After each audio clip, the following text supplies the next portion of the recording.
Doctor Shiv प्रसन्न पाठी प्रिय छात्र छात्रीगण आज आलोचना कार्यक्रम विश्व सभ्यतार एसएसबी पीजीटी सीपेट एवं अन्यान्य परीक्षा उद्देश्य रे मोर यही प्रस्तुति आज समस्त प्रस्तुति पिला सोमाचांद डॉक्टर सोमाचांद मैडम कर वर्ल्ड हिस्ट्री इतिहास पुस्तक संग्रह कर जहाँकि आपण मानकर प्रतियोगितामूलक परीक्षा सहायक हम। चलतु प्रथम प्रश्न को आम देखने कौन कहूँ which of the following not correct statement निम्न रे जहाँ दि जाइए से कौड़ा सठिक नुह बाछिया प्रश्न कहूँ। प्रथम अध्यायटी एइतरे रही एथेन्स बा एंशिएंट ग्रीस विषय Athens is known to the world as mother of democracy.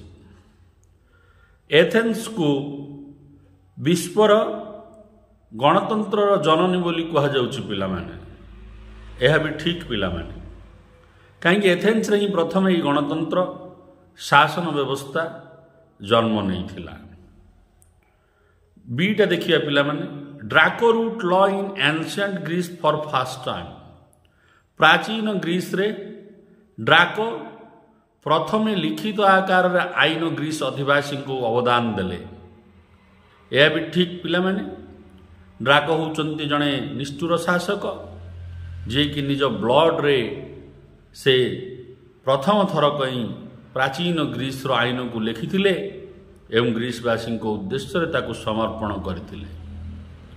सी देखिबा Solon band land model system in Athens बहु गुरुत्वपूर्ण स्टेटमेंट गुड़िक एगुड़िक गोटे गोटे प्रश्न। सलन नामक जड़े शासक ग्रीस रे शासन करुले जी कि जमी बंधा रखिकी जो रण व्यवस्था प्रचलित थिला समाज रे ताकू से रद्द कर देइथिले यह भी ठीक। तो डी ढाब बोधे उत्तर Cleisthenes introduce Athenian society in Athens. Cleisthenes Athenian society बोली इंट्रोड्यूस कले एथेन्स रे एडा हम पिला माने भूल किंतु ए बी सी गोटे गोटे ठीक उत्तर मन रखिबे। गोटे प्रश्न ही पारे which nation which ancient state known as the mother of democracy कहले ए उत्तरटी हम एथेन्स। बी रे मध्य गोटे प्रश्न ही पारे Draco wrote laws in ancient Greece for first time आर प्रश्नटी ही पारे who wrote first time law in ancient Greece से हम ड्राको।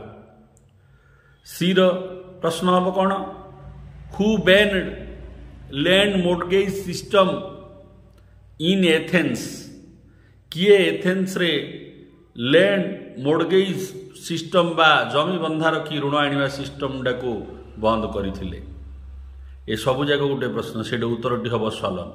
मन रखु एक प्रश्न रे आम आउ गोटे तीन गोटी प्रश्न स्वतंत्र भाव में पाउछंती किंतु ये एक उत्तर हम डी। वर्तमान देखिए आम दुई नंबर प्रश्न आम कौन कहूँ why Cleisthenes was great in Athens कहीं सेलिस्थिनिस को महान बोली एथेन्स रे कह जाउची। प्राचीन ग्रीस रे जो स्टेट गुड़िक थिला से भितर एथेन्स मध्य गोटे क्षमताशाली स्टेट सेलिस्थिनिस को कहीं से महान बोली कह जाउची।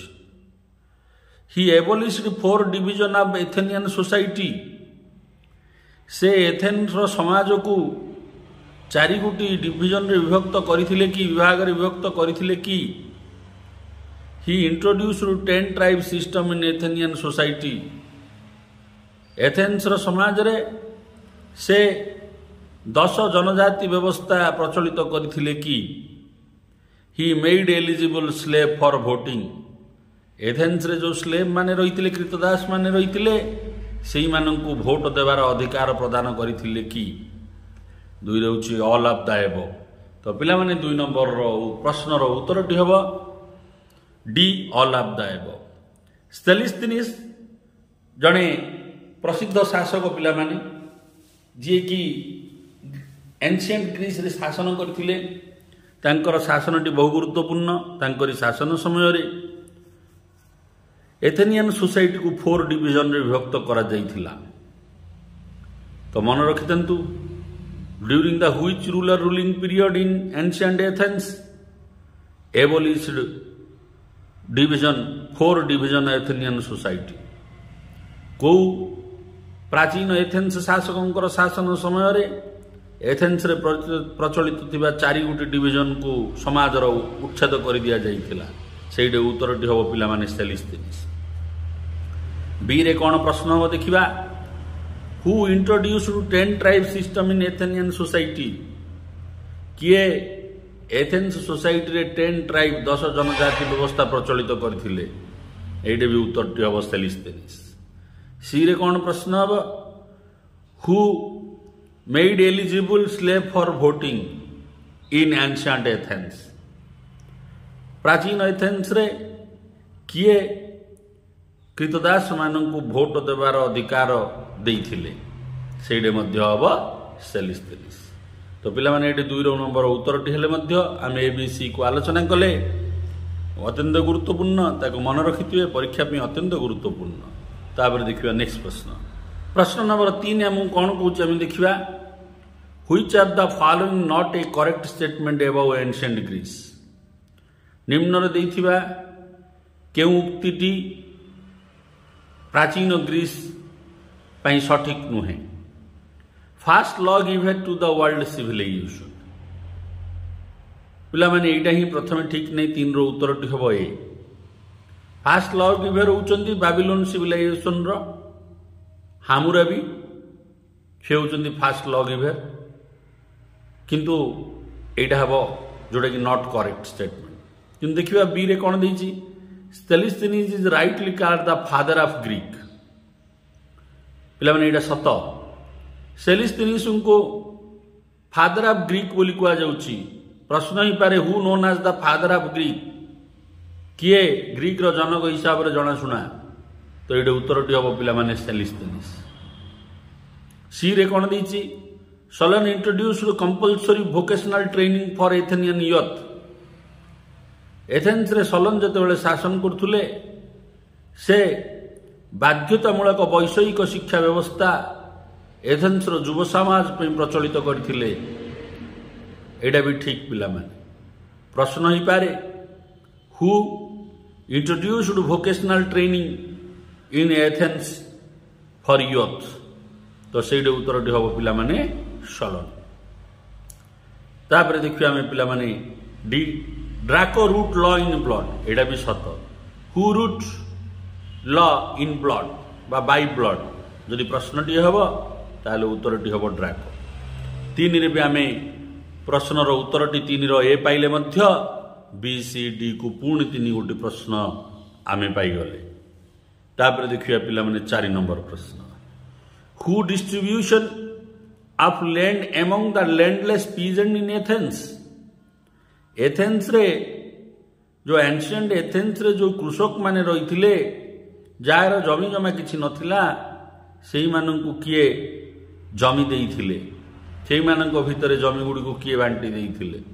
ड्राको शालोन सोलोन पेसिस्टोरियस सेलिस्थेनिस 4 जन जाक पिला माने प्रसिद्ध शासक थिले एंशिएंट ग्रीस रे बा एथेंस रे।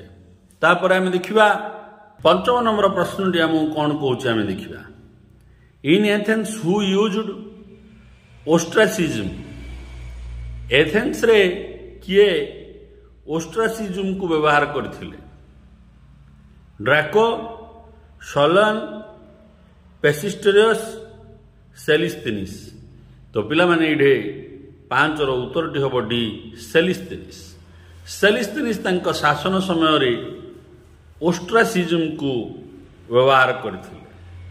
तापर हम देखिया नेक्स्ट 6 नंबर प्रश्न the sails used for which purpose in Athens. पिला माने सेल्स गुडी को माने जो सामुका गुडी को कोउथिरे व्यवहार करा जाउथुला प्राचीन एथेंस रे। एजुकेशन शिक्षा क्षेत्र रे राइटिंग लेखिबा क्षेत्र रे ଭୋଟ ନିର୍ବାଚନ କ୍ଷେତ୍ରରେ ଅଲ୍ ଅଫ୍ ଦ ଏବ ଏ ସବୁ ଗୁଡ଼ାକ କି? ତ ପିଲାମାନେ ଏଇଠି 6 ନମ୍ବରର ଉତ୍ତରଟି ହେବ ସି ଭୋଟ। ଯେତେବେଳେ ଭୋଟ ବ୍ୟବସ୍ଥା ହେଉଥିଲା ନିର୍ବାଚନ ହେଉଥିଲା ଏନ୍ସିଏଣ୍ଟ ଏଥେନ୍ସରେ ସେହି ସମୟରେ ନିର୍ବାଚନକୁ ସହଜରେ କରିବା ପାଇଁ ସେଲ୍ସ ଗୁଡ଼ିକୁ ବ୍ୟବହାର କରାଯାଉଥିଲା। ତାପରେ ଆମେ ଦେଖିବା ପିଲାମାନେ 7 ନମ୍ବର ପ୍ରଶ୍ନ। Who introduced council of 500 in Athens? କିଏ ପ୍ରାଚୀନ ଏଥେନ୍ସରେ କାଉନସିଲ୍ ଅଫ୍ 500 ନାମକ କାଉନସିଲଟି ପ୍ରତିଷ୍ଠା କରିଥିଲେ?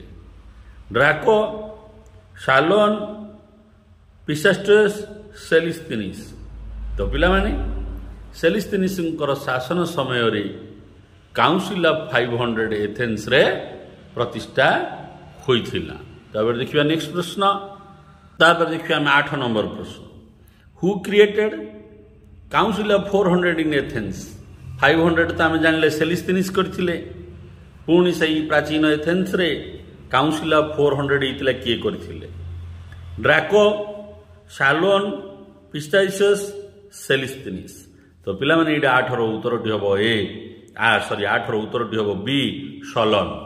ସଲନ ତାଙ୍କ ଶାସନ ସମୟରେ କାଉନସିଲ୍ ଅଫ୍ 400 ଲଞ୍ଚ କରିଥିଲେ ବା ଇଣ୍ଟ୍ରୋଡ୍ୟୁସ୍ କରିଥିଲେ ଏଥେନ୍ସ ସୋସାଇଟିରେ। ତାପରେ ଦେଖିବା ନେକ୍ସଟ ପ୍ରଶ୍ନ 9 ନମ୍ବର ପ୍ରଶ୍ନଟି ଆମକୁ କ'ଣ କହୁଛି? What was the end age of military training of Sparta? Sparta ଗୋଟେ ମିଲିଟାରୀ ଟ୍ରେନିଂ ପାଇଁ ପ୍ରସିଦ୍ଧ ଦେଶ, ଯୁଦ୍ଧକୋର ରାଜ୍ୟ ଏନ୍ସିଏଣ୍ଟ ଗ୍ରୀସର। ତାର ମିଲିଟାରୀ ସାମରିକ ପ୍ରଶିକ୍ଷଣର ଶେଷ ବୟସ ସୀମା କେତେ ଥିଲା? 7 ବର୍ଷ, 15 ବର୍ଷ, 24 ବର୍ଷ, 30 ବର୍ଷ। ତ ପିଲାମାନେ ଏଇଠି 9 ନମ୍ବରର ଉତ୍ତରଟି ହେବ ସି 24 ବର୍ଷ। 24 ବର୍ଷ ବୟସ ଥିଲା ସ୍ପାର୍ଟା ଲୋକମାନଙ୍କର ସୈନିକ ଭାବରେ ସାମରିକ ପ୍ରଶିକ୍ଷଣ ନେବାର ବୟସ ସୀମା। ତାପରେ ଆମେ ଦେଖିବା ପିଲାମାନେ 10 ନମ୍ବର ପ୍ରଶ୍ନ କ'ଣ କହୁଛି? Which class people known as the lowest status of society? ପ୍ରାଚୀନ ଗ୍ରୀସର ସ୍ପାର୍ଟା ସମାଜରେ କେଉଁ ଶ୍ରେଣୀର ଲୋକମାନେ ସମାଜର ନିମ୍ନରେ ରହୁଥିଲେ? ସ୍ପାର୍ଟିଷ୍ଟ, ପେରିଓସିସ୍, ହେଲୋଟ୍ସ, ନନ୍ ଅଫ୍ ଦ ଏବ। ତ ପିଲାମାନେ ଏଠି 10 ନମ୍ବରର ଉତ୍ତରଟି ହେବ ସି ହେଲୋଟ୍ସ। ହେଲୋଟ୍ସ ଜାତିର ଲୋକମାନେ ସମାଜର ନିମ୍ନ ଶ୍ରେଣୀରେ ରହୁଥିବାର ନଜର ଆସିଛି। 10ର ଉତ୍ତରଟା ହେଉଛି ସି। ବର୍ତ୍ତମାନ ଦେଖିବା ଆମେ 11 ନମ୍ବର ପ୍ରଶ୍ନ। Which class people known as the warrior community of Sota society? ସୋଟା ସମାଜରେ ଯେଉଁ ଲୋକମାନେ ରହିଥିଲେ ସେହି ଭିତରୁ କେଉଁ ଶ୍ରେଣୀର ଲୋକମାନେ ଯୁଦ୍ଧ ଶ୍ରେଣୀର ଲୋକ ରୂପେ ପରିଚିତ? ସ୍ପାର୍ଟିସ୍, ପେରିସିୟସ୍, ହେଲୋଟ୍ସ, ଅଲ୍ ଅଫ୍ ଦ ଏବ। ତ ପିଲାମାନେ ଏଇଠି 11 ନମ୍ବରର ଉତ୍ତର ଖଣ୍ଡିକ ହେବ ବି ପେରିଓଇସି। ପେରିଓଇସି ଲୋକ କ୍ଲାସର ଶ୍ରେଣୀର ଲୋକମାନେ ସ୍ପାର୍ଟାରେ ଯୁଦ୍ଧଖୋର ମନୋବୃତ୍ତିର ରୂପ ପରିଚୟ ରହିଥିଲା। 11ର ଉତ୍ତରଟା ହେଲା ପିଲାମାନେ ବି। ବର୍ତ୍ତମାନ ଆମେ ଦେଖିବା 12 ନମ୍ବର ପ୍ରଶ୍ନ। Which is not a 4 columns of Spartan system of government? କେଉଁଟା ସ୍ପାର୍ଟା ସିଷ୍ଟମର ଯେଉଁ ଶାସନ ବ୍ୟବସ୍ଥାର 4 ଗୋଟ ଖମ୍ବରୁ ଗୋଟିଏ ଖମ୍ବ ନୁହଁ? ତ ତାର ଅର୍ଥ ପିଲାମାନେ ସ୍ପାର୍ଟାରେ ଶାସନ କରିବା ପାଇଁ ଯେଉଁ ବ୍ୟବସ୍ଥା ଥିଲା ତାର ମେଜର ପିଲର 4ଟା ଥିଲା। ଏ ଭିତରୁ କେଉଁଟା ନୁହଁ? କିଙ୍ଗ, ଜେରୁସିଆ, ଅପେଲା, ପେରିସିୟସ୍। ତ ପିଲାମାନେ ଏଇଠି ଉତ୍ତରଟି ହେବ 12ର ଡି ପେରିଓସିୟସ୍। ପେରିସିୟସ୍ ହେଉଛି ଗୋଟେ ସୋସାଇଟିର କ୍ଲାସ୍ ୱାରିୟର କମ୍ୟୁନିଟି ଗୁଡ଼ାକ, କିନ୍ତୁ ଏପେଲା, ଜେରୁସିଆ, କିଙ୍ଗ ଏଗୁଡ଼ିକ ଏପେଲା ଆଉ ଜେରୁସିଆ ଗୋଟେ ଗୋଟେ ଆସେମ୍ବଲି, କିଙ୍ଗ ହେଉଛନ୍ତି ମଧ୍ୟ ଶାସନର ମୁଖ୍ୟ। ତାର ଅର୍ଥ ଏ ବି ସି ଶାସନ ପାଇଁ ବହୁ ଗୁରୁତ୍ୱପୂର୍ଣ୍ଣ। ଗୋଟିଏ ଗୋଟିଏ ପିଲର, 4ଟା ପିଲର ଥିଲା ପିଲାମାନେ, ତାହିଁରୁ ଏଇଟା 3ଟା ଆହୁରି ଗୋଟେ ପିଲର ଅଛି। ତାପରେ ଦେଖିବା ଆମେ ନେକ୍ସଟ 13 ନମ୍ବର ପ୍ରଶ୍ନ। which is known as the popular assembly of Sparta. ए भितर कौटा अति प्रसिद्ध एसेम्बली स्पार्टार पॉपुलर थिला स्पार्टार तो एसेम्बली जुड़ी थिला ता भितर कौटा पॉपुलर थिला स्पार्टाटिस जेरुसिया अपेला पेरियोसियस तो पिला माने 13 नंबर रो उत्तर टी हबो सी अपेला अपेला जो एसेम्बली टी रही थिला ये होची सबटु पॉपुलर एसेम्बली जोड़ा कि एंशिएंट स्पार्टा रे तापर हम देखिए 14 नंबर प्रश्न which of the vital organ of Sparta government enjoy judicial power को गोटे गुरुत्वपूर्ण अंग स्पार्टा सरकारंकर जहाँकि न्यायपालिकार क्षमता को व्यवहार करुला बा तार क्षमता थिला न्याय प्रदान करबा को अंगटा स्पार्टार किंग जेरुसिया अपेला इप्रोएट तो पिला माने 14 नंबर रो उत्तर टी हम डी इप्रोएट यही अनुष्ठान टी एंशिएंट स्पार्टा रे सरकारंकर जो शासन व्यवस्था रे न्यायपालिका चलैबार दायित्व रही देखिए नेक्स्ट प्रश्न 15 नंबर प्रश्न टी कौन हो पिला माने who known as almighty in ancient Greece क्या आलमाइटी बोली कह जाउथुला प्राचीन ग्रीस रे ड्राको पेरिक्लिस पिसास्टियस सेलिस्थिनिस तो पिला माने 15 नंबर रो उत्तरटा हबो बी पेरिक्लिस पेरिक्लिस को कह जाउथुला ऑलमाइटी इन एंशिएंट ग्रीस तो पिला माने 15 नंबर रो उत्तरटा हला बी वर्तमान देखिए 16 नंबर प्रश्न which age is direct democracy age कहार शासन समय को कह जाउथुला सीधा सड़क गणतंत्र समय डायरेक्ट डेमोक्रेसी एज बोली कहार शासन समय को कह जाउथुला ड्राको शलन पिसास्टियस पेरिक्लिस तो पिला माने 16 नंबर रो उत्तर खंडी कहब डी पेरिक्लिस पेरिक्लिस शासन समय को कह जाउथुला डायरेक्ट डेमोक्रेसी एज तापर आम देखिए पिला माने नेक्स्ट प्रश्न 17 which is not wrote by the Plato ancient Greece प्रसिद्ध जन फिलोसोफर प्लेटो प्लेटो द्वारा कोटा लिखा जाए the law the Republic the Apology on epidemic on and on diet तो पिला माने 17 नंबर रो उत्तरटा है D on epidemic and on diet एटा प्लेटो लिखि ना तार अर्थ द लॉ से रचना करचंती प्रश्न ही पारे आपरे who is the author of the law उत्तरटी हम प्लेटो द पब्लिक एटा पर प्रश्न ही पारे who is the author of public republic से उत्तरटी हम Plato and the who is the author of apology से उत्तरटा हम प्लेटो तार अर्थ 17 नंबर रे भी आम 3 गोटी प्रश्न पाईगले the law the Republic the apology ये सब रचना करछंती प्लेटो किंतु ये 17 रो उत्तरटी हम डी वर्तमान आम देखिए पिला 18 नंबर प्रश्न which god known as the father of earth in ancient Greece प्राचीन ग्रीस रो को ठाकुर को यही ब्रह्मांड बा पृथ्वीर जनक बोली कह जाउछि जियस हेरा एथेना आपोलो तो पिला माने 18 नंबर रो उत्तरटी हम ए जियस जियस भगवान को फादर ऑफ अर्थ बोली कह जाउछि एंशिएंट ग्रीस रे तापर हम देखिए पिला 19 नंबर प्रश्न which god known as the soil god of ancient Greece प्राचीन ग्रीस रो को भगवान को मूर्तिकार भगवान बोली कह जाउछि आफ्रोडाइट्स डिमेटर आपोलो एथेना तो पिला माने 19 नंबर रो उत्तरटा हम बी डिमाइटर भगवान को कह जाउछि soil of god of ancient Greece तापर पिला माने आम देखिबा 20 नंबर प्रश्न हम कौन कहूँ which of the following not A ancient पिला माने आन करिवे ग्रामेटिकल एरर अछि एरे आन करिवे एंशिएंट ग्रीस लिटरेचर को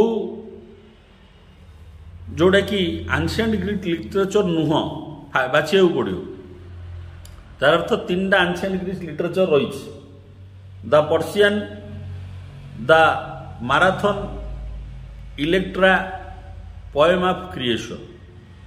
तो पिला माने मन रखंतु एडे उत्तरटी हम 20 D poem of creation ancient Greece रो लिटरेचर नुहे किंतु the Persian the marathon Electra होची ग्रीस रो फेमस लिटरेचर।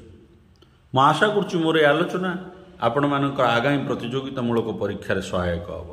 वीडियो को लाइक करंतु, चैनल को सब्सक्राइब करंतु एवं समस्त प्रतियोगितामूलक ग्रुप शेयर करंतु।